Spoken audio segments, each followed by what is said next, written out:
اعوذ باللہ من الشیطان الرجیم، بسم اللہ الرحمن الرحیم۔ سورہ نمبر 30، آیت نمبر 38۔ فآتی ذی القربی حقہ والمسکین وابن السبیل ذالک خیر للذین یریدون وجہ اللہ واولئک ھم المفلحون۔ پس قرابت دار کو، مسکین کو، مسافر کو، ہر ایک کو اس کا حق دیجیے، یہ ان کے لیے بہتر ہے جو اللہ تعالیٰ کا منہ دیکھنا چاہتے ہوں، ایسے ہی لوگ نجات پانے والے ہیں۔ ہمارا زکوٰۃ کا ٹاپک چل رہا ہے اور ہم نے یہ بھی کچھ آیات ہم نے ایسی کی ہیں، پچھلی 2-4 آیات جو ہیں کہ اللہ نے ہمارے مالوں میں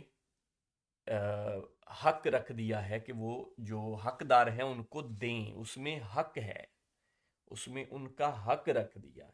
تو یہ بھی اسی سلسلے میں ایک آیت ہے، لاسٹ آیت تو بلکہ یہاں تک یہ جو لاسٹ ہم نے ویڈیو میں لاسٹ آیت کی ہے وہ تو یہ ہے کہ یہ کوئی جرمانہ نہیں ہے بلکہ حق ہے، اور اس کو اللہ بڑھاتا ہے۔ وہ انشاءاللہ اس سے آگے ہم وہ دیکھیں گے کہ اس کو اللہ تعالیٰ بڑھاتا ہے۔ اس سے اگلی ہی بالکل انشاءاللہ اگلی ویڈیو میں اس سے بالکل اگلی ہی آیت ہم وہ دیکھیں گے، اور یہ زکوٰۃ کا ہی ذکر ہو رہا ہے۔ ہم یہ اس سے اگلی آیت میں یہ صدقات اور زکوٰۃ اکٹھا ذکر ہو رہا ہے، تو ہمیں وہ بھی پتہ لگ جائے گا کہ صدقات اور زکوٰۃ دونوں کا ذکر ہو رہا ہے۔ تو اس کو شروع سے دیکھتے ہیں۔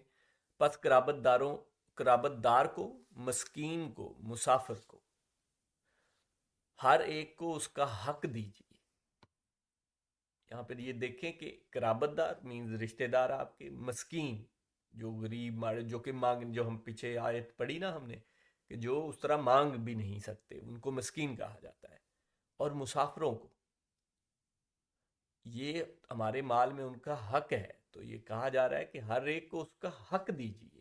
یہ نہیں ہے کہ اس کو ہم کوئی وہ مانگنے والے ہیں تو ان کو ہم ترس کھا کے دے رہے ہیں، نہیں، یہ ایسے ہی ان کا حق ہے جیسے اس پیسے پہ ہمارا حق ہے۔ مینز ہم اپنے آپ کو کوئی اس طرح مطلب نیچا دکھا کے اپنے آپ کو دیتے ہیں، یا اپنے گھر والوں پہ، جیسے میرے مال پہ میرے والدین کا حق ہے، میرے بچوں کا، میری بیوی کا حق ہے، تو ان پہ بھی تو ہم خرچ کرتے ہیں نا۔ تو جیسے ان پہ خرچ کرتے ہیں ویسے ہی ان لوگوں پہ بھی خرچ کرنے کا ان پہ حق ہے۔ اچھا، یہ ان کے لیے بہتر ہے جو اللہ تعالیٰ کا منہ دیکھنا چاہتے ہیں، ایسے ہی لوگ نجات پانے والے ہیں۔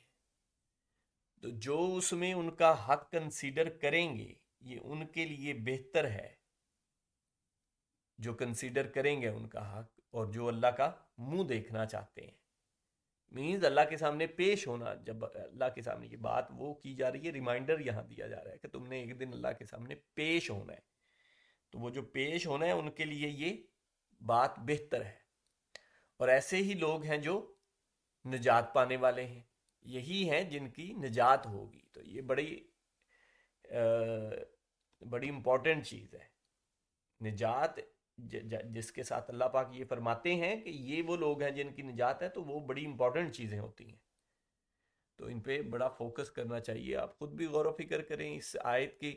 آپ اگر پچھلی آیت کو دیکھیں گے تو اگلی آیت تو انشاءاللہ میں نے جیسا کہا وہ ہم اگلی ویڈیو میں اس کو انشاءاللہ کریں گے، اور مطلب اس میں زکوٰۃ اور وہ پتہ بھی لگ جائے گا۔ لیکن جو اس سے پچھلی آیت ہے اور ان سے پچھلی 2-4 جو آیات ہیں وہ آپ ضرور پڑھیے گا، تو اس میں یہی بتایا جا رہا ہے کہ یہ اللہ کی طرف سے دی ہوئی روزی ہے۔ اللہ جسے چاہتا ہے جس کی روزی کشادہ کرتا ہے، اور جس کی چاہتا ہے تنگ کرتا ہے، یہ اللہ کی طرف سے ہی دی ہوئی ہیں، اور اللہ ہی ان لوگوں کا حق مقرر کر رہا ہے، تو ان کو دو۔ تو یہ بڑی غور و فکر کرنے والی باتیں، جو کہ آپ اس کے کنٹیکس میں پڑھ کے اگلی پچھلی آیات پڑھیں، اس آیت پہ غور و فکر کریں، آپ خود سے غور و فکر کریں۔ یہی مقصد ہے کہ آپ خود سے غور و فکر۔ یہ تو میرا ذہن ہے جو یہ میں باتیں کر رہا ہوں، بتا رہا ہوں، یہ تو میرا اپنی اس پہ تحقیق ہے یا سوچ ہے، لیکن آپ اپنا خود غور و فکر کریں، اپنا ذہن بنائیں۔ ہر آیت کا حوالہ نمبر ہوتا ہے تو آپ نکال کے ضرور پڑھیں۔ جزاک اللہ خیر۔